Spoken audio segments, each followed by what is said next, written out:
I really should be doing like actual work, you know, the kind I get paid for. And yet, here I am. It is what it is, I guess.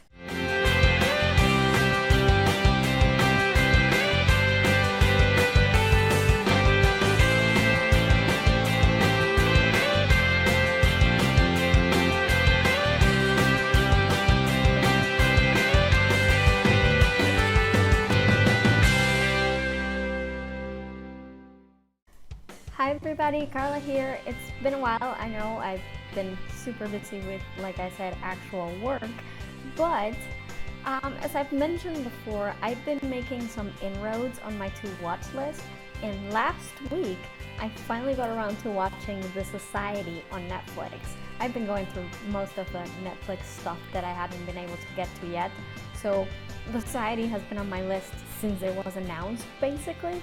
I was really looking forward to this one, and last week I finally got to see it and finished it in maybe, I don't know, 2 weeks or something, one episode a day and so. And you know, to absolutely no one's surprise, I freaking loved it. And now I'm like obsessed with it. I've been reading Society fanfic for like the last week. It's like, you guys, I love this show so much. And I know that a lot of people want to make it out to be like Riverdale for Netflix or whatever. It's absolutely not. It's such a great show. And yes, it's about a bunch of teens and there's a lot of teenage drama and stuff that's unavoidable. And frankly, I don't know why you wouldn't like that. I love that. But it's not a cheesy, super stylized kind of thing like Riverdale, you know, like all those CW shows. It actually feels like a show that could be, you know, I won't say real because it's a supernatural or sci-fi or whatever show, but it could be taking place like in front of me. It's not like hyper stylized for television or anything. And I really love it. I love the characters, I love the story, I love the mystery. I can't wait to see where it's going. So, you know, I'm gonna do what I generally do when it comes to shows that I'm obsessed with. I'm going to do a 30-day challenge for the Society. So 30 questions for you coming up right now. Before I do anything, I do have to give you a warning. This will be spoilery. I will be talking about the entire first season, which I watched, like I binged through really quickly. If you haven't seen it, please do go to Netflix, watch the show. It's only 10 episodes, it's really quick. And watch it and then come back and read this, just in case. The questions do touch upon specific moments, so if you guys would like to experience something on your own, like some of these on your own, then definitely go watch it. I highly recommend it. Like it should be getting more love than I feel it's getting, because I honestly didn't even know it had come out for the longest time, and then suddenly somebody tweeted about it and I'm like, oh, it's out, it's been out for months, great surprise.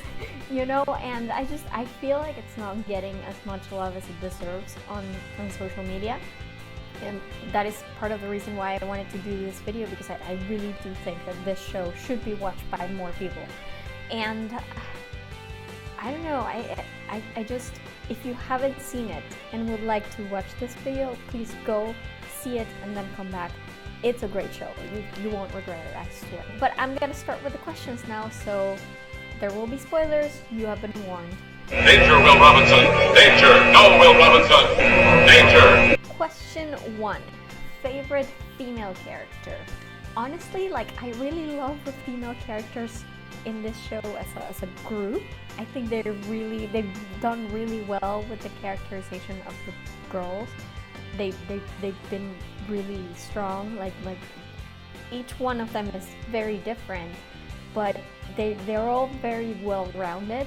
That said, it was hard for me to come up with an answer to this one, because you asked me which girl is my favorite, and I'm like, but I like them all.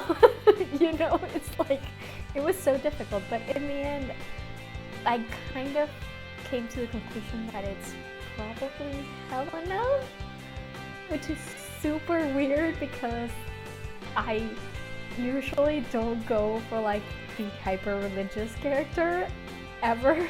That's, it's not to say, I don't have anything against religious people. I'm not particularly religious myself. I do consider myself Catholic, just because that's more than a religion. It's kind of like a cultural thing for me. Like, I'm from Latin America, so everybody down there, most people are Catholic, even if they don't go to church or even if they don't pray every night, they're still Catholic and not practicing, but it's what I am and it's what I identify as. So, I'm not particularly anti-religion necessarily.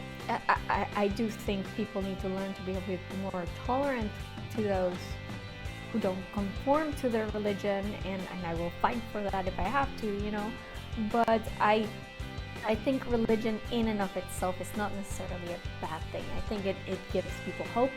I think it helps people be better. So, I'm not necessarily against religion. And for some reason, I feel like Helena personifies the good aspects of religion that I like. You know what I mean? Like, even if I'm not the type to go to church and pray every night, I do like the idea that she's using her religion to give these kids hope when they are in a place where they need it the most, and I feel like that's a good thing. And I think overall, I don't agree with the gun thing. Like, that's the one thing that I don't like about her, but everything else, I think she's really strong. I think she has the potential to be a true leader, like maybe not a political leader necessarily, but just somebody that people look to for guidance, not just because of her religion, but because she's standing on a kind of moral high ground, I guess. And people perceive that in her, people see that in her. And at the same time, I think she seems fairly level-headed and tolerant. So, like, we haven't really seen her shun anybody because they're not religious or whatever. She lets people do their own thing however they need it. Even the execution scene, of course she would be the one who had the most reasons to be opposed to it, but she decided, if this is what the people want and this is what we look to Ali for, then I really can't oppose that, and I like her. I don't agree with the capital punishment. I can kind of understand it in this case, and I feel like she's a very strong, very determined character, and Natasha Luberdizo is just phenomenal. Like, she's so great. I love her to death, and I really like Helena. I hope they're going something good with her. I like that idea that Luke stated, that she sees the best in people. I like that. And I think she has the potential to be a true leader for her friends, to be someone who's actually there for them and tries to comfort them. I hope they're going somewhere good with her. Okay, so that's number one. Number two is favorite male character, and my favorite male character is Grizzy. I love Grizz. Like, he's my favorite character, period, really. I adore him. He's so great. So many contradictions in one person, but he's so fantastic and I love him. And I am well aware that I'm, jumping into the bandwagon because the internet collectively has decided that he's the best character in the show, and I should be more original than that, but you know what? I love Grizz. I'm proud of it. He's just so great, and it's hilarious because I don't know, I think in the first season he was only a recurring character and he wasn't actually a member of the main cast, which is ridiculous and obviously has to change in season 2, I'm just saying, because out of everybody, just Jack Mulhern was the best. I'm just gonna out and say it. He was the best actor in the entire season. He had some of the best moments. His character is so great and everybody loves him, and obviously he has to be a main character in the season 2. So yeah, it's a thing that has to happen. Number 3, favorite guest star character. well, there aren't really any guest stars in this show, I guess. I don't know, Charlie the dog? Does that count? It was a cute dog. Number 4, favorite episode. My favorite episode is Allie's Rules. The antifreeze pie, y'all. It was so great. I love that whole episode. I think, like, even with Cassandra's death and the Dewey thing and everything, I think Allie's Rules was the first time I really felt like the tension, because Elle makes the pie and then Campbell's like, so let's go to the Thanksgiving dinner. Everybody should taste your pie. And you can see it in her face as she's freaking out. And then there's a whole sequence when they actually get to the dinner with the pie. And she just keeps looking at it just to see if anybody's eating it. And it's so fucking tense. You guys, it's like this whole episode. I'm getting chills. I don't even know why I'm getting chills. It's just so great. The tension is amazing. And I loved it. It's by far, like, if you ask me in 10 years what my favorite episode of the show is, I'm gonna say Allie's Rules, because the antifreeze pie is just the main thing that I remember from the entire season. Number 5, second favorite episode. My second favorite episode is Like a Fucking God or something. I think the scene where they killed Dewey was amazing. Like, that scene was incredible. It's one of those things that when they sell you the show as Lord of the Flies with teams, you expect that somebody's gonna get killed. Like, you expect them to form a justice system and put someone on trial. That's kind of the main thing you think of, right? When you say, oh, you have to form your new society. So I think Dewey's execution just kind of exemplified what the show is about for me. The fact that they all sort of collectively decided that Dewey dying is the best thing for everybody, and then when they actually had to go and do it, it's like, fuck, we have to actually kill him now. What? Yeah, exactly.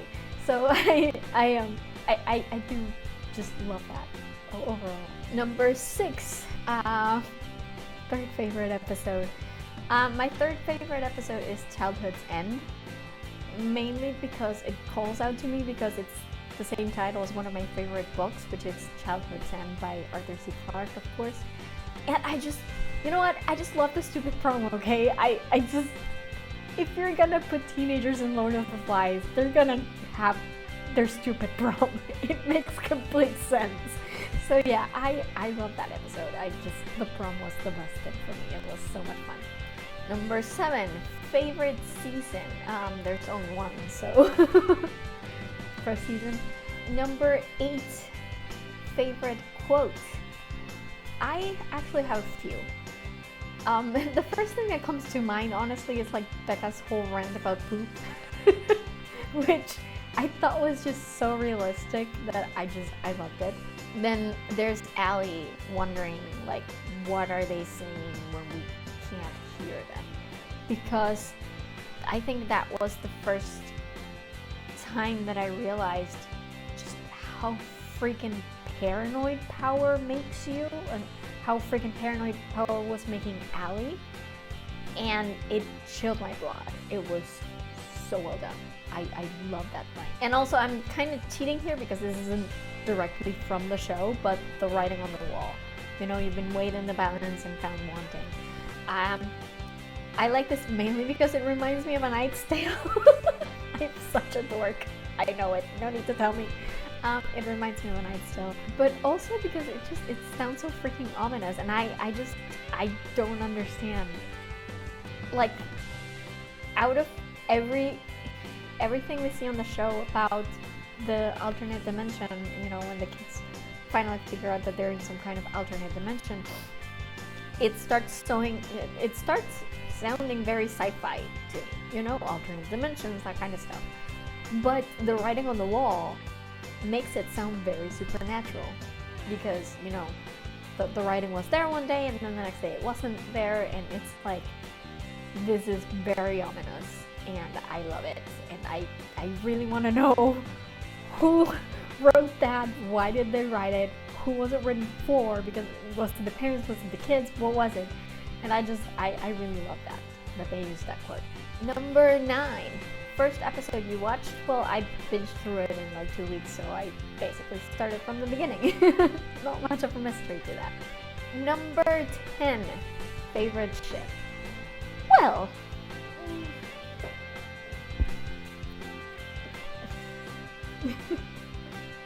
I'm just saying, like, see? They're so cute. Yeah, Grizz and Sam. Obviously. Like, is there any other possible answer to this question? I mean, come on, they're too adorable for words. Like, their chemistry is insane. I just love them. Every time they just, like, smile at each other or look at each other or interact with each other in any way, I squeal.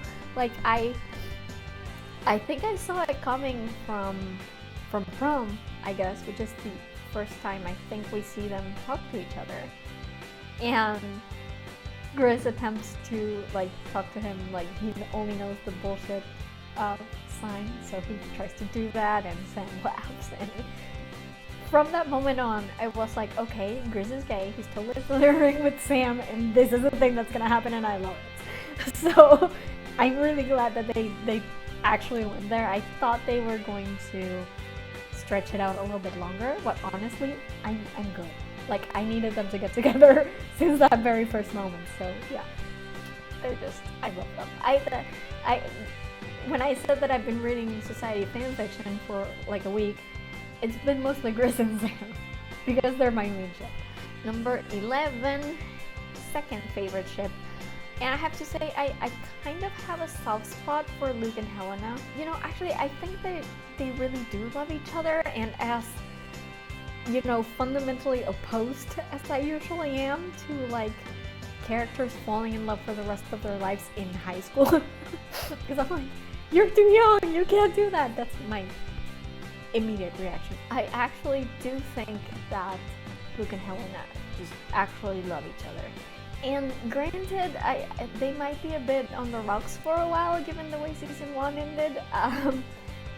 Like, Luke's being dumb right now, you know, but he'll come through. I know it. I know he will. He's a good guy deep down, so I'm sure he will come through somehow, and he will let Helena know that he doesn't want to do what he's doing right now, and they will think of something, and, you know, they might be on shaky ground there for a while, because he shouldn't have lied to her, but I do hope that they go the distance. I really want to see that wedding.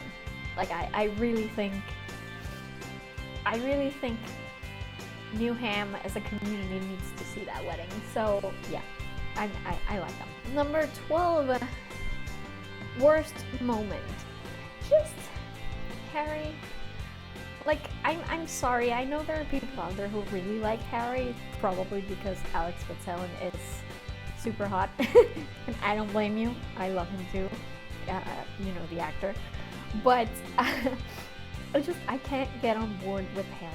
I can't. Anything he does. Like, I get that he's depressed and under the struggles of addiction. I get it, and I feel for him in that respect. But even when he ostensibly was not depressed or addicted, he was an asshole.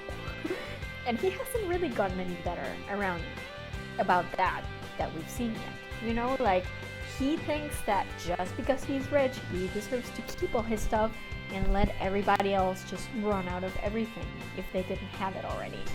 And we haven't seen him actually change his mind on that.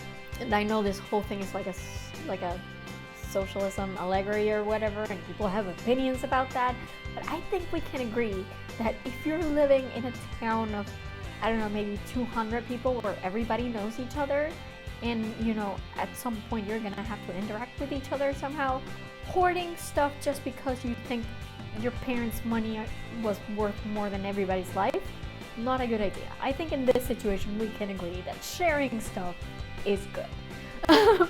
So I'm just, I get really frustrated with Harry half the time. So, like, yeah, every time he's on screen, I just kind of roll my eyes. I'm sorry, I'm not on board with Harry, and they better, like, I'm willing to get on board with him if they actually give him a decent development. Like, that's totally a thing that can happen. I'm not saying that I hate him forever or anything, but I need to see that happen before I actually change my mind about him. 13. Best moment of your favorite female character. Honestly, the proposal. I just thought it was really cute. I really like those two together. I just do.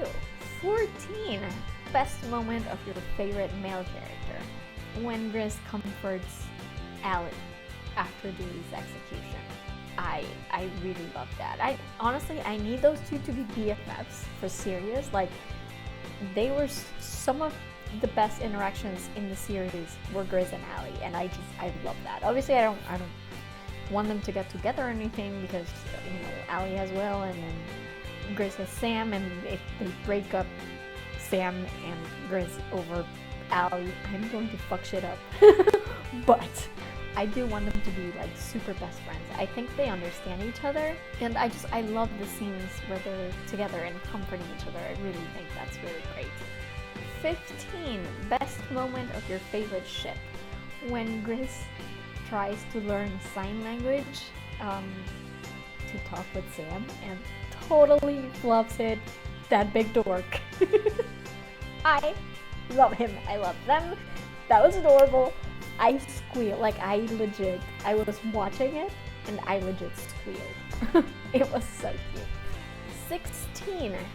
A scene that made you cry. Well, just the whole Elle thing, I didn't cry. I'm not a crier. But it really hit me hard. You know, she's so afraid and helpless. I mean, gosh, it's really sad to see what's happening to her. And also, when the kids on the expedition find the land and they start running around with the turkeys, oh, my heart, like my freaking heart. I love that moment. Like, if I had been more of a crier, I would have been like sobbing my eyes out at that point. 17. A scene that made you laugh so hard that your stomach hurt. The raid. I mean, I think we can all agree that's pretty much the funniest scene in the entire season. It was so fucking hilarious, you guys. I love the raid. 18. Best OMG scene. That would have to be Dewey's death. Like, I thought the whole scene consisted of me going OMG, OMG, OMG over and over and over. Because so many things were happening. Like, 1 second I was like, they're gonna kill him, and then the next second I was like, no, they won't. And then back to, they're gonna kill him, and it was just, I was freaking out. I love that scene. 19. Favorite sad scene. And I think that has to be Gris and Sam's argument in New Names. It broke my heart because I never want to see them, like, not love each other. But at the same time, fuck, that scene is such a masterclass in acting. Like, both of them. They're so great. Sean Brody and Jack Mulholland are such incredible actors, and that scene was just so, like, straight at the heart. You know, it was so good. Number 20. Favorite funny moment. And that's just, you know, practically every funny scene with the guard. Like, I love those idiots. They're so dumb, and it never fails to crack me up. And granted, they're also kind of terrible, or, you know, at least Clark and Jason are, because as we've already established, they're so dumb. But it's kind of an I love you but I don't have to like you right now situation. Like, I hope they see the light. I think they're so funny, and if they're on the side of righteousness instead of being dicks like they are right now, I would love that. Number 21. Something you would change in the show. And I think I would throw in a little bit, like a few more of the parallel universe clues here and there.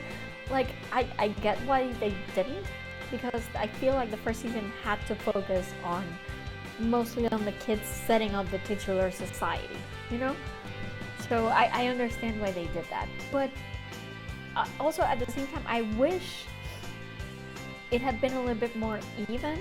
Like, I felt like they included clues mostly at the beginning and then at the very end, but there wasn't really much in the middle, and I would have made that a bit more even, I feel.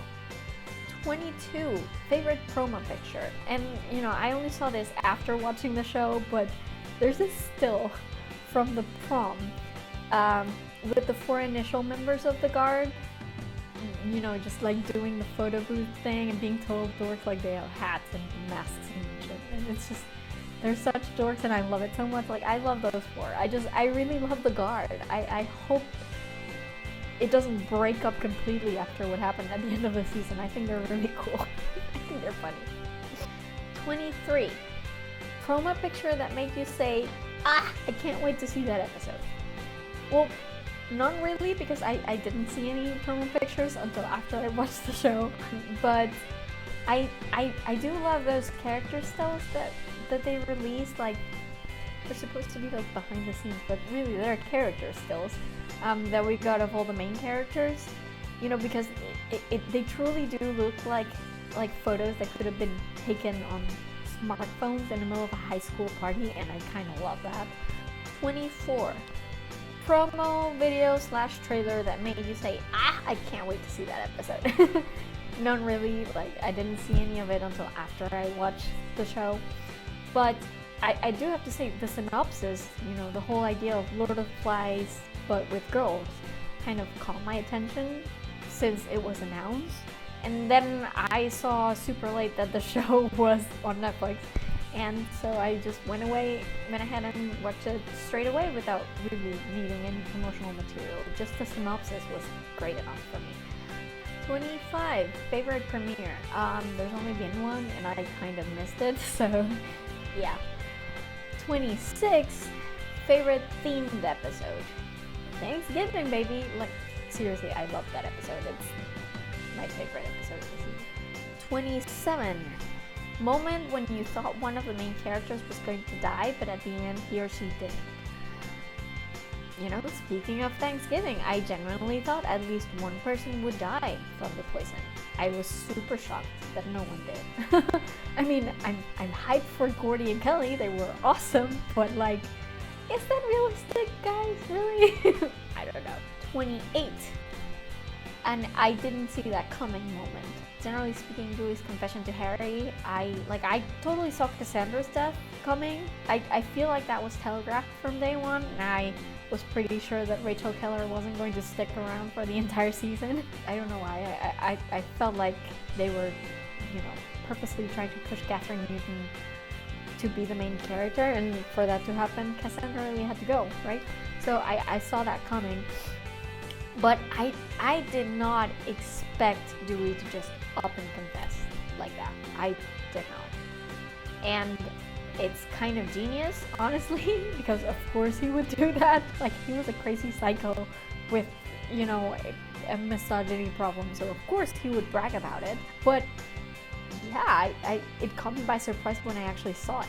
You know, it was only in hindsight that I was like, yeah, that makes total sense. 29. The reason you watch this show, Lord of the Flies meets Lost, how could I not? You know, I really love that. I love I've mentioned this before, but this idea of groups of young people sort of having to find themselves and having to grow up and understand how to interact with one another, that's my jam. So of course I was in this just from that fact alone, but also because it had this whole political and, you know, supernatural / sci-fi component to it, which I think really works well. So yeah, I was definitely gonna watch that. I was going to watch that from the beginning, like from the moment it was announced. I was like, I'm totally on this. And finally, 30, a scene that you will never forget. And honestly, it's gotta be the antifreeze pie. Like, I will be side-eyeing pumpkin pie for the rest of my life. I'm just saying. I thought that whole thing was so great. I really loved it. So yeah, definitely something I will remember from the show, for sure. So yeah, that's it for the 30 questions, I guess. I really do hope that if you guys haven't watched this show, that you take a minute to go and watch it. Like, it shouldn't take long. It's only 10 episodes, and it's really good. I feel like it deserves more of an audience than it has gotten. Even though, I'm super happy that they got renewed for season 2. That's great. I can't wait to see it. Netflix isn't the greatest when it comes to keeping shows on the air for undefinable periods, and I'm super afraid that they're going to cancel this thing without us understanding what it really was. What really was happening. That scares me a lot. So I don't know, I really like this. I feel like everybody should watch it, and if teen dramas aren't really your thing, I get it. But if you like that kind of stuff, it's absolutely not like soap opera-ish at all. Sure, there's your usual love triangles and stuff, but it's really more about these kids growing as people, and it's a commentary on societies, and the things that people have to sacrifice in order to be a part of a society, for the safety that is a part of the society. I really love it. It has a great political subtext underneath it all, which is definitely something that you won't see like in the CW shows or whatever. Not that I have anything against CW. Some of my favorite shows have been CW shows, but like, again, the Riverdales of the world and stuff, it's not melodramatic at all. It's very realistic. For a show about an alternate universe, it's very realistic. And I feel like people should give it a chance. It might be just because I missed the actual release date that I didn't see people talking about it, and maybe they did and I just missed it. But I feel like it's gotten lost by this point. And that happens often with Netflix shows, because they all premiere in one day, so they're not stretched out like most of the network shows, which personally I like. I don't mind. But I do understand that it makes things fade faster from the public consciousness, I guess. And I really think this is one show that shouldn't. It's teen drama, but it's done very well. It's not melodramatic. Yes, there are, few love triangles here and there. There's a lot of sex, a lot of making out, but it's really good. It's interesting. I can't wait to see where they're going with the actual supernatural sci-fi plot of it all. It's very philosophical at the same time. It's like the whole thing where who's getting punished? Is it them? Is it the parents? That's very, it caught my attention. It's very interesting, and it's fun. It's just fun. It's not melodramatic at all. And yes, there are love triangles and shit, but I think everybody pretty much agrees that what's happening with the society is bigger than any of the dumb love triangles here. But it's something that's gonna happen with teenagers. They're gonna be ridiculous at times. So I love this show. I was hooked on it since I saw the announcement that it was going to happen, that they were going to make it. I was hooked on that idea. I thought it was super interesting. And now that I've watched it, I actually feel super satisfied with it. I think it's a great show. And I think more people deserve to watch it, because I think we all need to figure out what the fuck is going on in that alternate universe, damn it. So please, if you haven't watched it yet, go to Netflix and watch it. It's really quick. It's really good. So yeah, that's about it from me today, I guess. I don't know when I'll come back, because I do have like a big report and presentation that I have to do like in less than 2 weeks. So yeah, I will probably be too busy to actually do another one of these videos, but I will try my best if something happened. I did finish the Tyrant's Tomb by Rick Riordan, and I was going to review it, but I mean, I liked it. I really enjoyed it. It's just, I don't have that much to say about it. Like, I liked it. Great. It's one of those things that felt more transitional, I guess, and I don't think I have enough material to talk about for an entire video, but I really enjoyed it. So, think about that. Maybe go to my Goodreads profile or something if you want to see what I have to say about it. The review is up there. It's really short, but it's what I thought. So yeah, I don't know, if something else comes up soon, I will make sure to come back and do another video. So I hope you guys are sticking around. I know there's new people that came in from my Attack on Titan video. Hi everybody. It's not always Attack on Titan, but I do try to keep like a balance. So I did read the new Attack on Titan chapter. It was good. I liked it, but again, I feel like it didn't move the plot necessarily too much. So I'm waiting until maybe we have one or two more to actually go back and do an Attack on Titan video, but stay tuned. And yeah, that's it for me today. If you like this video, give me a thumbs up. If you like my stuff, please subscribe to my channel. I'm always happy to see people liking and sharing and commenting and subscribing. It really does help me a lot with YouTube algorithms and the like, so keep doing that. In the meantime, you can find me on social media. I am on Twitter and Instagram at girlsareweird with underscores between the words, and I am on Tumblr at girlsareweird with hyphens between the words. Also, if you would like to follow me on Twitter for my fandom stuff, but don't like to deal with, all the politics and personal stuff and sciencey stuff that I post on my Twitter feed, on my main Twitter feed, I do have a secondary Twitter feed at FreakingNarnia_, where I reblog just the fandom stuff.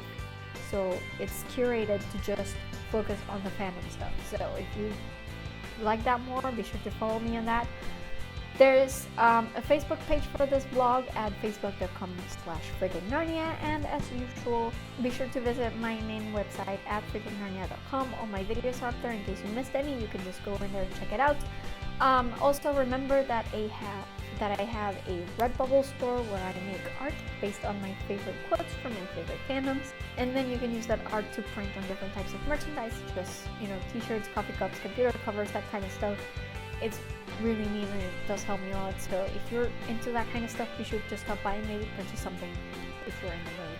Remember, if you want to have this video in podcast form on the very same day it goes up on the YouTube channel, then what you want to do is subscribe to my Patreon page.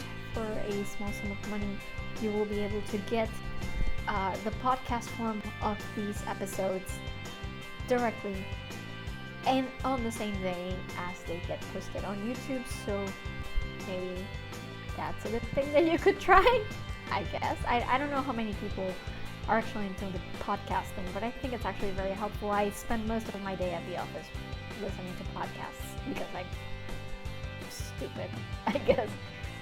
I quite like it. It keeps me entertained. So yeah, that's pretty much it for today. I will see you guys next time with another video from all the way in freaking Narnia. Bye, Charlie! Shun everybody because they're not Catholic, because they're generally speaking, Dewey's Confession to Harry.